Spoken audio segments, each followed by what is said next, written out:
Communication disorder terdiri dari 5 jenis gangguan.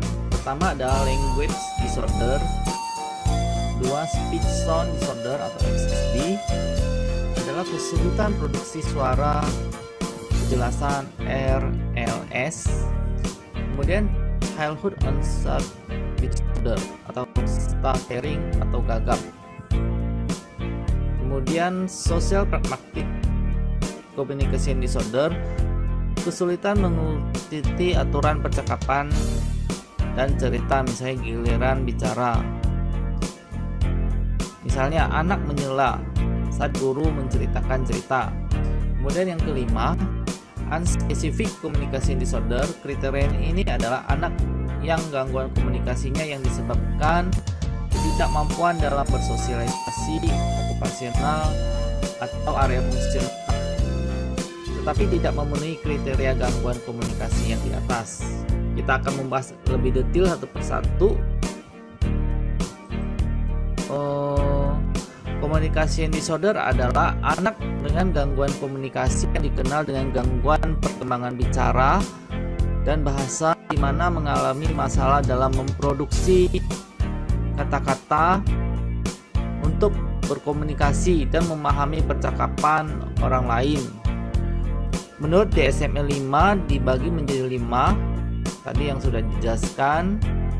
Kita akan membahas mengenai language disorder, adalah kesulitan yang persisten pada penggunaan bahasa sebagai modalitas seperti berbicara, menulis, bahasa isyarat yang diakibatkan oleh defisit pemahaman, produksi kata, termasuk di dalamnya antara lain berkurangnya kosakata, pengetahuan kata dan penggunaannya, kemudian keterbatasan struktur kalimat, kemampuan menggunakan kata dan menyusun kata menjadi kalimat berdasarkan aturan bentuk dan gramar kata,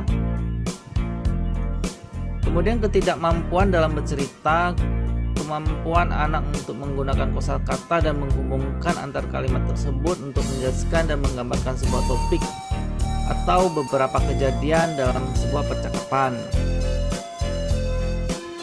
Kemudian kemampuan bahasa rata-rata di bawah usia sehingga mengalami kesulitan fungsional berkomunikasi secara efektif.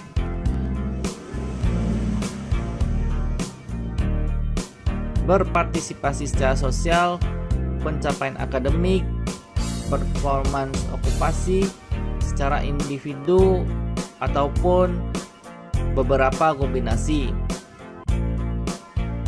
Kemudian onset gejala pada usia awal perkembangan. Kemudian kesulitan bukan akibat gangguan pendengaran atau sensori lainnya atau disfungsi motor, kondisi saraf lainnya, bahkan bukan karena gangguan keterbelakangan mental atau gangguan perkembangan secara global. Kemudian gangguan komunikasi disorder yang kedua adalah SSD atau sound disorder, kesulitan secara persisten produksi suara yang berhubungan dengan kejelasan berbicara atau komunikasi verbal yang tidak jelas pesannya. Kemudian kerusakan akibat keterbatasan dalam ketidakefektifan dalam komunikasi yang berhubungan dengan partisipasi sosial, pencapaian akademik, kinerja okupasional dan berhubungan dengan individu, berbagai alasan lainnya. Kemudian onset dari gejala pada masa perkembangan. Kesulitan ini tidak diakibatkan gangguan bawaan, kondisi yang didapat, misalnya cerebral palsy, celah palatum, ketulian, atau kehilangan pendengaran, cedera kepala, atau kondisi medis neurologi. Kemudian childhood onset disorder, stuttering atau gagap, gangguan dalam kelancaran bicara dan pola bicara yang tidak tepat pada usia seharusnya, pada kemampuan bahasa yang tidak sesuai dengan usianya, berlanjut terus-menerus, yang karakteristiknya dengan satu atau lebih ciri yang lain. Jadi pengulangan suara atau suku kata, pemanjangan suara atau konsonan atau vokal, kemudian rusaknya kata yang diucapkan, misalnya berhenti dalam kata, kemudian tidak terdengar atau terdiam macet, terisi atau tidaknya dengan berhentinya bicara. Kemudian perkataannya panjang, pergantian kata untuk menghindari salah pada kata yang digunakan oleh anak. Kemudian penghasilan kata yang diikuti dengan meningkatkan ketegangan fisik. Kemudian pengulangan suku kata tunggal atau kata misalnya aku lihat dia. Jadi kerusakan ini disebabkan karena kecemasan terhadap bicara atau keterbatasan ketidakefektifan komunikasi, partisipasi sosial, akademik, kinerja okupasional, dan berhubungan dengan individu atau sebab gangguan lainnya. Konsep gejala ada pada masa perkembangan bukan karena akibat pada diagnosa gangguan kelancaran bicara onset dewasa. Kerusakan bukan karena akibat gangguan motor bicara, gangguan sensori, atau gangguan neurologi seperti stroke, tumor, cedera, atau kondisi medis lainnya, bukan karena gangguan mental. Childhood onset disorder for stuttering or gagap adalah gangguan kelancaran abnormalitas dalam kecepatan atau irama bicara. Terdapat pengulangan suara, suku kata, suatu blocking yang spasmodik, bisa karena spasmodik tonik dari otot-otot bicara seperti lidah, bibir, dan taring. Terdapat kecenderungan adanya riwayat gagap dalam keluarga. Selain itu, gagap juga disebabkan oleh tekanan dari orang tua agar anak bicara dengan jelas. Gangguan lateralisasi, rasa tidak nyaman, dan kepribadian anak. Kemudian yang keempat adalah social pragmatic communication disorder, kesulitan persisten dalam penggunaan bahasa sosial, komunikasi nonverbal yang dimanifestasikan dengan adanya ciri-ciri seperti di bawah ini.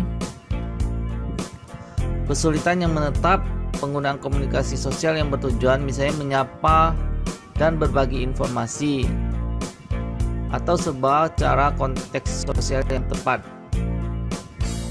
Jadi anaknya mengalami kesulitan untuk menyapa dan berbagi informasi. Kemudian anaknya tidak mampu dalam penggunaan kata yang tepat, disesuaikan dengan pendengar yang tepat. Misalnya berbicara di dalam kelas yang berbeda dengan saat anak berbicara di taman. Perbedaan bicara anak-anak dengan orang dewasa menghindari penggunaan bahasa formal yang berlebihan. Kemudian kesulitan mengikuti aturan percakapan dan cerita, misalnya pada giliran bicara dalam suatu percakapan, mengulangi bila ada ketidakpahaman, dan tahu bagaimana menggunakan verbal dan nonverbal untuk memuluskan interaksi. Kemudian kesulitan memahami apa yang dikatakan, pernyataan eksplisit, misalnya membuat kesimpulan yang tidak dikatakan atau bahasa mempunyai dua makna, misalnya peribahasa, humor, metafora atau perumpamaan, makna ganda yang bergantung pada konteks kalimat yang harus diinterpretasikan. Kemudian kesulitan dihasilkan adanya keterbatasan fungsional komunikasi yang efektif, partisipasi sosial, hubungan sosial, pencapaian akademik, dan kinerja okupasional yang berhubungan dengan individu atau gabungan. Gejala onsetnya pada masa perkembangan, tetapi kekurangan ini bisa tidak muncul pada saat tuntutan penuhnya kemampuan komunikasi sosial belum melebihi batas anak. Kemudian gejala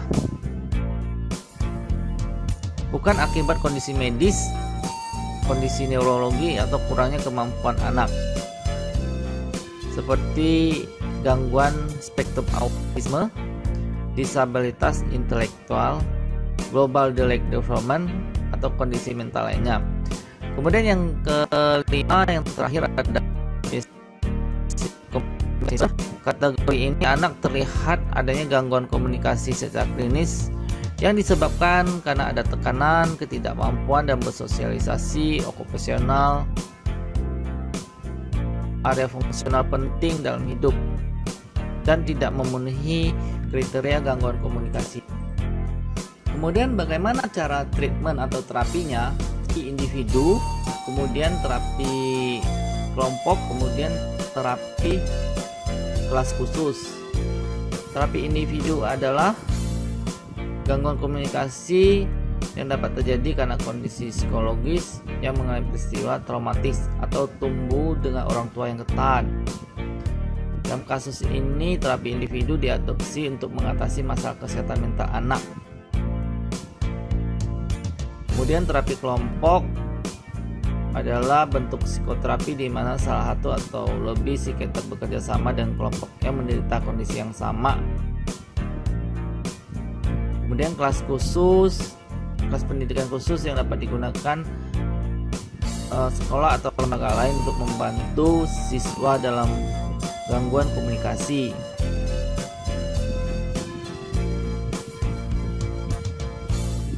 Apakah bisa pencegahan untuk gangguan komunikasi disorder? Penyebab pasti gangguan ini belum diketahui. Bisa karena ada paparan zat beracun, alkohol, obat-obatan. Bisakah anak sembuh dari gangguan komunikasi ini? Pemulihan tergantung pada tingkat keparahan dan jenis gangguan. Beberapa orang sembuh dari beberapa jenis gangguan komunikasi seperti gagap. Dalam kasus gangguan pendengaran, dokter dapat merekomendasikan alat bantu dengar untuk membantu pasien berkomunikasi secara efektif. Baik, sekian, terima kasih, semoga bermanfaat.